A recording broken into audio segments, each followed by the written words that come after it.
want to say welcome to all the friends and family, everyone following us online. Thank you for being here today. Just in case you don't know who I am, my name is Mike Stoker. I'm one of the shepherds here at Central Church of Christ. And we are filling in for Jeremy as an eldership so that he can take some much deserved a sabbatical to also go and expand his knowledge by visiting other churches. We very much encouraged him to do this, and we're all looking forward to what he can bring back to us to teach us. This is the second in a series of lessons that are using the Bible Camp curriculum. We wanted to do this because with the Bible Camp, we want to make sure that all of you that are not able to go get a taste of what the lessons are going to be about and what they're going to be like. So today we're looking in the Beatitudes, and we're looking at Matthew 5, chapter 5, verse 5. Blessed are the meek, for they will inherit the earth. Now, about a month ago, when I was first told that this is going to be what my message was going to be about, I was thinking about it a lot, and Mitchell and his wife came to our house to help me celebrate my 60th birthday. And I told him what was going on and told him the verse, and he had a question that I couldn't answer at first. And he said, why do we want to inherit the earth? That's not our home. And I go, well, I don't know, but I'll find out. And I'm happy to say that I did. With studying and the subnotes in the study Bible that I've got, it referenced quite a few different scriptures to look at for that verse in Matthew. And one of them was Revelation, chapter 21, verse 1. And I thought, well, why are we going to Revelation? So I went there and I read it. And it says that the first heaven and the first earth are going to pass away, and they'll be replaced by a second heaven and a second earth. And this is what Jesus was talking about. We're not going to inherit this earth. We're going to inherit the better one that's to come. But also we need to talk today a lot more about meekness. But just what is meekness? If you go and you look and you open up the dictionary, the modern definition doesn't seem very appropriate. It talks about meekness being timid or mild, being subservient. And one of the examples is a sentence about a teacher that the student had that this class referred to as Miss Mouse because she was so meek, she was weak, like a mouse. Now, that doesn't seem like something that would be desirable for God to say we need to be like. So during studying, I looked at what the actual biblical writers had in mind. What to them was meekness?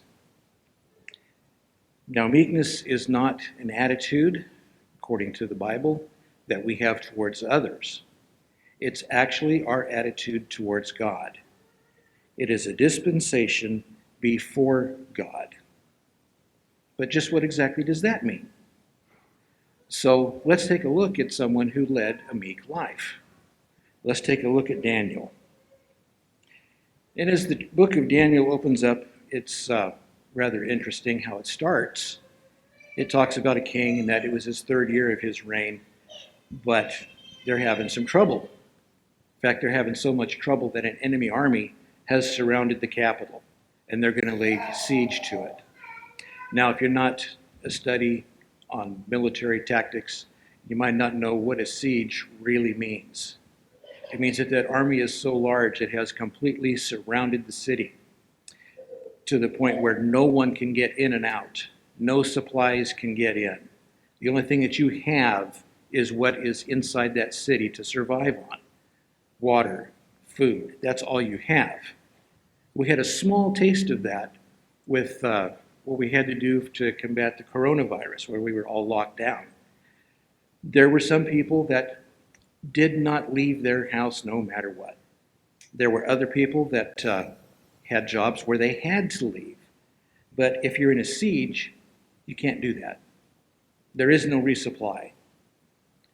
The other problem that you have is that people die.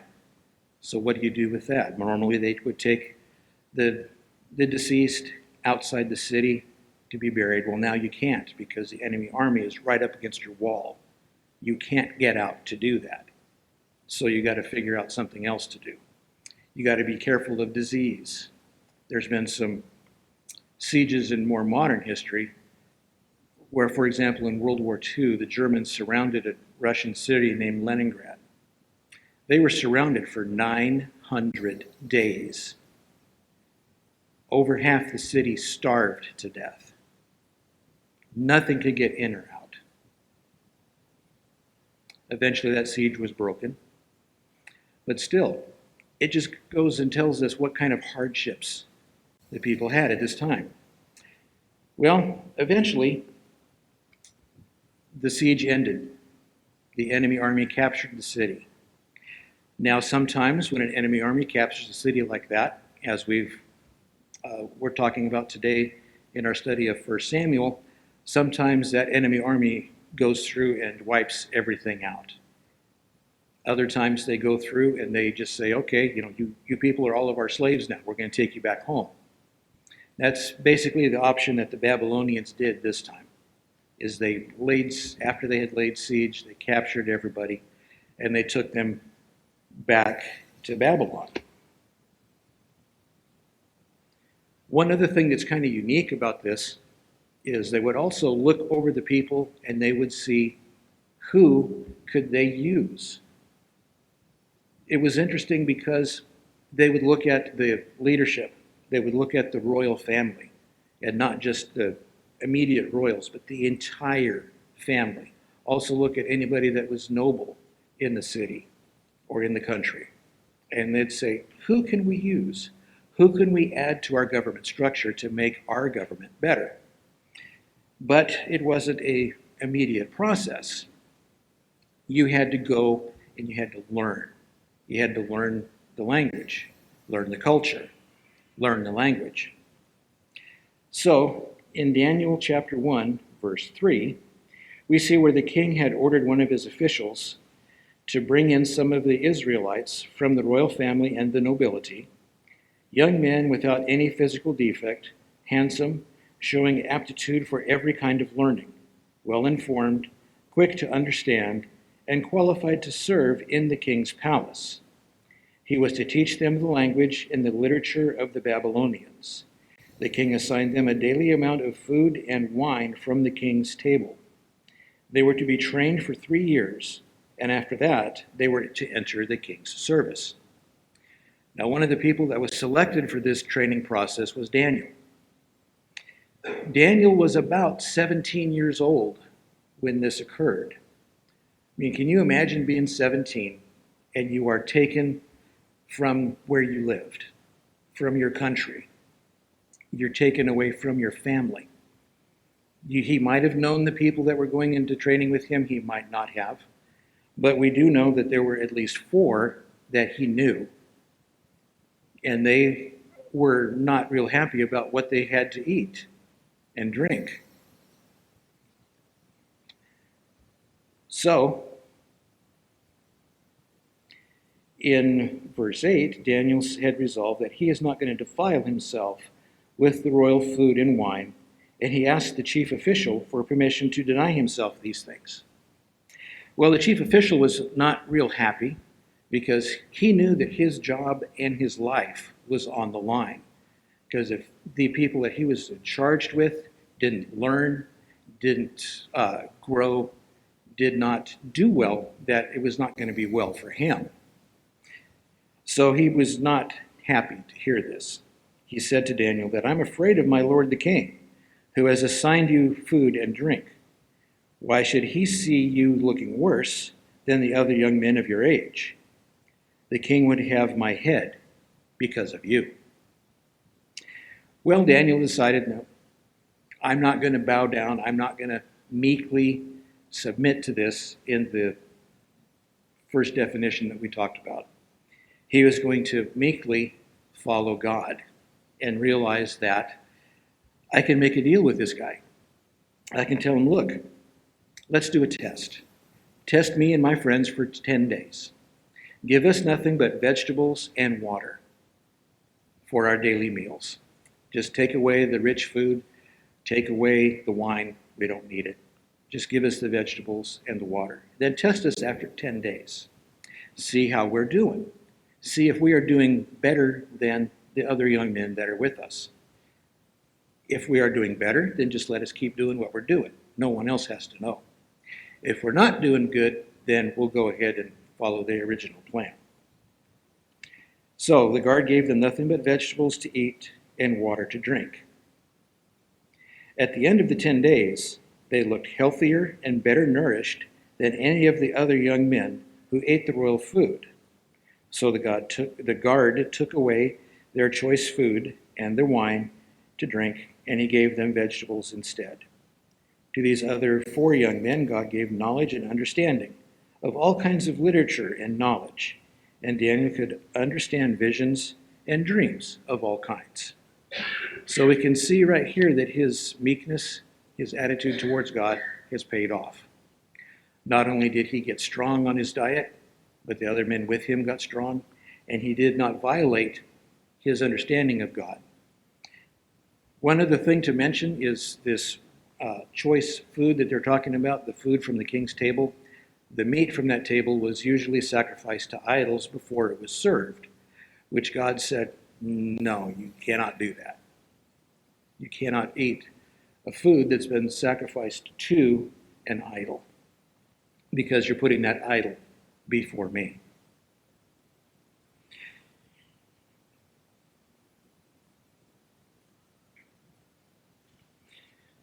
So Daniel was taken into service of the king. He served Babylon for quite some time. I'm not exactly sure how long, but we do know that he interpreted some dreams. He was able to do a little prophesying, and he basically thrived in the Babylonian service, which is quite fortunate because the Babylonian Empire did not last forever. During Daniel's lifetime, it was conquered by the Persians, who came in, and they did the normal thing where they went through the royal household, and they went through the nobility, and they went through all the officials, and they selected out the ones that were good that they could use, that could be service to them. Well, Daniel was among those that was chosen to continue to serve in this capacity. This tells us that his attitude is, again, helping him. His skills are helping him. Now, when he goes into the service of the Persians, not all of his Persian co-workers were very happy with him, because they saw how he was being basically quite well, he was doing a good job, is what I want to say. He was doing a super good job. And these guys did not like it. So they came up with a plan that how they thought they could get rid of this guy. So they hatched a plan. They went to the king, and they told the king, God is you. You are the king God. People need to pray only to you. Now, they were setting this trap because they realized that Daniel prayed every day to the real God. And they thought, well, we can use this. So they went to the king, and they told him, let's make a law. Let's pass a law where you are the only person that will be allowed to be prayed to for the next 30 days. And anybody that breaks this law, let's throw them in the lion's den so they'll be devoured. So Daniel hears about this, but once again, he is not concerned. Now, so quite a bit of time has passed, and he's actually about 70 years old now. That's a little bit older than I am right now. And I can understand a little bit of his attitude, because when you get older, you kind of realize that, yeah, I'm getting towards the end of my life. I really don't care about certain things anymore like I used to when I was a young man. So One thing, though, that Daniel and I cared about is God and the way that he feels about us, the way he felt about Daniel as well. So Daniel continued to do what he normally did. He would go up to his room, he'd open the window, and he would pray towards Jerusalem at least once a day, usually a lot more than that. Well, of course, he got found out. When he got found out, these officials that laid this trap for him went to the king and they said, hey, this guy Daniel that's in your service, he is not praying to you. He's breaking your law. He is praying to his God, which you said he cannot do. Therefore, we need to go, we need to arrest him, and we need to throw him in the lion's den, as you said. Well, the king is not happy. He now realizes that he got trapped, but that he cannot break his own law. So he very grudgingly has Daniel arrested. He takes Daniel with an escort to the lion's den, has him thrown in, rolls a heavy rock across the entrance, and then seals it with his signet ring so that no one would tamper with it. Now Daniel is once again showing his meekness by not passively accepting his fate. He is praying to God. He's praying to God in the lion's den. Now God sealed the mouths of the lions so that no harm came to Daniel. But the king did not know that. The king is convinced that he has lost a good advisor, an interpreter of his dreams, people who could tell him, or a man that could tell him what no one else could. It affected him so bad, he did not eat. He did not sleep. He did not have anyone come to entertain him. He was thinking about Daniel all night long. He couldn't wait for the morning. When the morning finally came, he jumped up, he ran to the lion's den, and he called in there, Daniel, Daniel, you in there? Are you all right? Daniel says, yes, I'm fine. So now the king is enraged. He has all of those officials that recommended that Daniel be arrested themselves. He got Daniel out of the lion's den. And then, to show his anger, he had all those officials, their wives, their children, all thrown into the lion's den. And the scriptures tell us that those people did not live long enough to hit the floor. They were torn apart by those lions.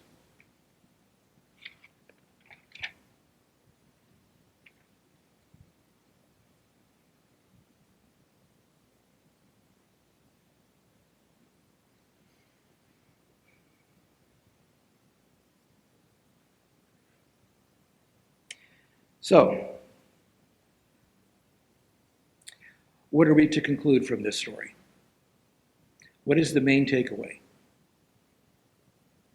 Should we be meek in what the dictionary says we should be? No. We should be meek like the Bible tells us. We should be meek. We should be following God. Daniel stayed true to his beliefs. Because he stayed true, he actually had a long life. He lived past his 70s.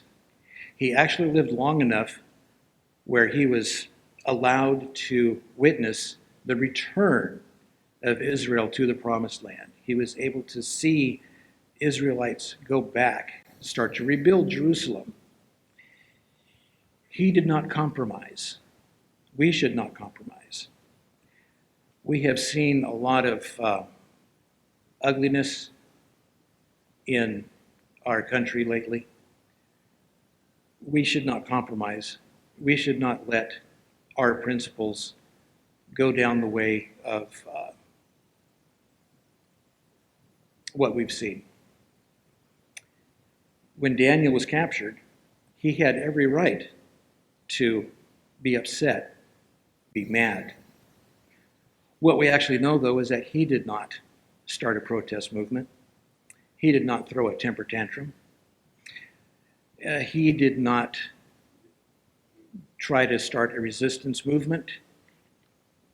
He stayed true to his beliefs. He stayed true to his values. Because of that, God blessed him.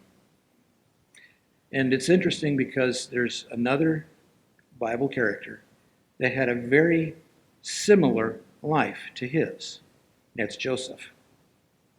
We know how Joseph was sold into slavery, how he was taken into Egypt, how he maintained his meekness before God, how he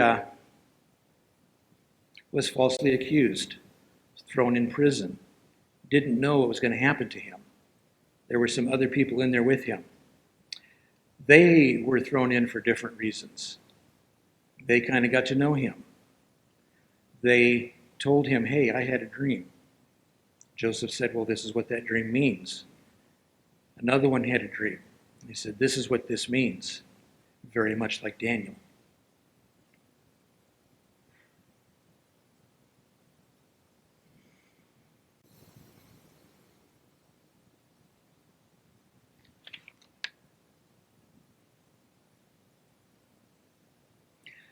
So as we draw all of this to a conclusion, as we like to say in some places, as I land the plane, they lived a meek and dignified life. And that's what we should do. We should live a meek and a dignified life.